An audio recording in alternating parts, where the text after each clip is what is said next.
नमस्कार प्यारे साथियों, स्वागत है आपका आपके अपने YouTube चैनल DS ऑफिशियल शिक्षा में। साथियों, एक बार गौतम बुद्ध पाटलिपुत्र में उपदेश दे रहे थे और उनसे उनके एक सेवक ने पूछा कि प्रभु, इस बैठी जनता में सबसे सुखी इंसान कौन है, उसको बताइए। गौतम बुद्ध ने मुस्कुराया और सबसे पीछे उंगली करते हुए कहा कि वो जो सबसे पीछे ग्रामीण युवक बैठा है अपने फटे हाल में, वो सबसे सुखी इंसान है। अब पूरी जनता बैठी थी, श्रोता लोग बैठे थे, सुन के आश्चर्यचकित हो गए कि भगवान बुद्ध ऐसा क्यों बोल रहे हैं। सबों ने बड़ी उत्सुकता से पूछा कि प्रभु, आप ऐसा क्यों बोल रहे हैं। उन्होंने बोला कि चलो हम उसका पता भी लगा लेते हैं, और उन्होंने एक एक बारी बारी करके सबसे पूछना प्रारंभ किया कि भाई, आप यहाँ पे किस लिए आई हो, आप यहाँ पे किस लिए हैं, क्यों आए हैं। तो किसी ने कहा कि प्रभु, हमें धन की आवश्यकता है, किसी ने कहा कि पुत्र की, किसी ने संपत्ति की, किसी ने राज्य की। हर लोग अपने अपने कामनाओं को बताए। फिर भगवान बुद्ध ने उस ग्रामीण व्यक्ति से पूछा कि बताइए आपको क्या चाहिए। उसने बोला कि प्रभु, मुझे बस आपका आशीर्वाद चाहिए, मैं इसीलिए आया था और मुझे केवल आपका आशीर्वाद चाहिए बस, और इसी में मुझे मेरी शांति मिल जाएगी।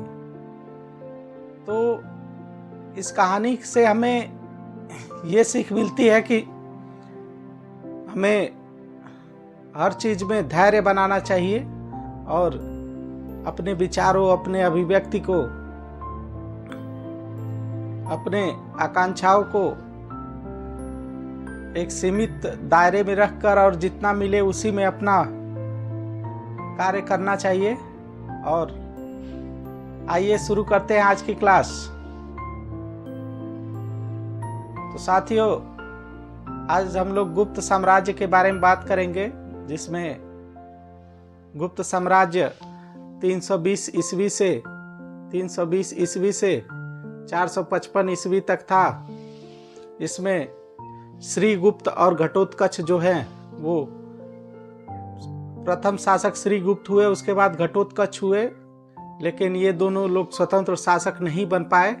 और चंद्रगुप्त प्रथम जो है 329 ईस्वी में शासक बने, स्वतंत्र शासक बने और प्रतापी सबसे महान शासक बने। इसके बाद समुद्रगुप्त, रामगुप्त बने, चंद्रगुप्त द्वितीय, कुमारगुप्त प्रथम, स्कंदगुप्त और अंतिम शासक स्कंदगुप्त थे। फिर आइए देखते हैं। तो श्रीगुप्त ने अपना राज्य जो है 240 ईस्वी से 280 ईस्वी तक राज्य किया इन्होंने, और इनका जो प्रमाण मिलता है वो प्रभावती गुप्ता के पूना ताम्रपत्र अभिलेख पर से मिलता है। इन्होंने धारण गोत्र से श्रीगुप्त थे और इन्होंने 280 तक शासन किया, 280 ईस्वी तक शासन किया। महाराजा की उपाधि धारण की। और इसके बाद इत्सिंग के अनुसार श्रीगुप्त ने मगध में एक मंदिर का निर्माण करवाया था, जो मंदिर के लिए 24 गांव के दान दिए थे। यानी श्रीगुप्त ने मंदिर का निर्माण करवाया और 24 गांव को दान में दिया। और प्रभावती के पूना ताम्र अभिलेख में घटोत्कच का भी वर्णन मिलता है। 280 से 319 ईसा पूर्व तक थे। ये प्रथम शासक माने जाते हैं इनके अनुसार गुप्त संवत के। और इन्होंने भी महाराजा की उपाधि धारण की, महाराजा की उपाधि ये भी धारण कर किए। और फिर जो है 319 ईस्वी तक शासन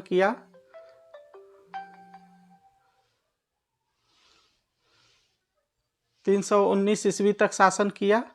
पूना एवं रिधपुर ताम्रपत्र अभिलेख में घटोत्कच को गुप्त वंश का प्रथम शासक बताया गया है।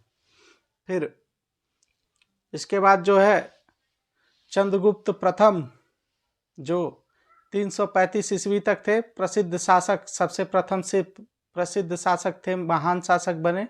इन्होंने चांदी के सिक्के चलवाए और महाराजा धीराज की उपाधि धारण की। यानी इनको उपाधियों का अब जो है बहुत ज़्यादा लोग ज़रूरत पड़ने लगा, क्योंकि अपने राज्य में कोई जो है आक्रमण न करे, इसलिए उपाधियां धारण करते थे। और लिच्छवी की राजकुमारी कुमार देवी से इनका विवाह हुआ, चंद्रगुप्त प्रथम का। और ये गुप्त वंश के प्रथम शक्तिशाली शासक महाराजा धीराज की उपाधि धारण करने वाले थे। इनका विवाह कुमार देवी से हुआ। इन्होंने चांदी के सिक्के एवं गुप्त संवत को चलाया।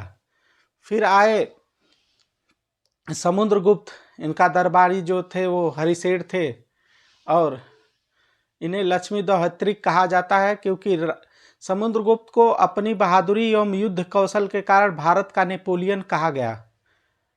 V.A. स्मिथ ने समुद्रगुप्त को भारत का नेपोलियन कहा था। इनके द्वारा विजित जो क्षेत्र हैं उसमें पूर्वी हिमालय इन्होंने 5 क्षेत्रों को विजित किया था। उसको 5 भागों में बांटा, जिसमें पूर्वी हिमालय, नेपाल, असम, बंगाल और गंगा यमुना का दोआब, पूर्वी दक्कन, दक्षिण भारत, तमिलनाडु और कुषाण के नाम से जाना जाता है। इन्होंने भी महाराजा धीराज की उपाधि क्या की, धारण की।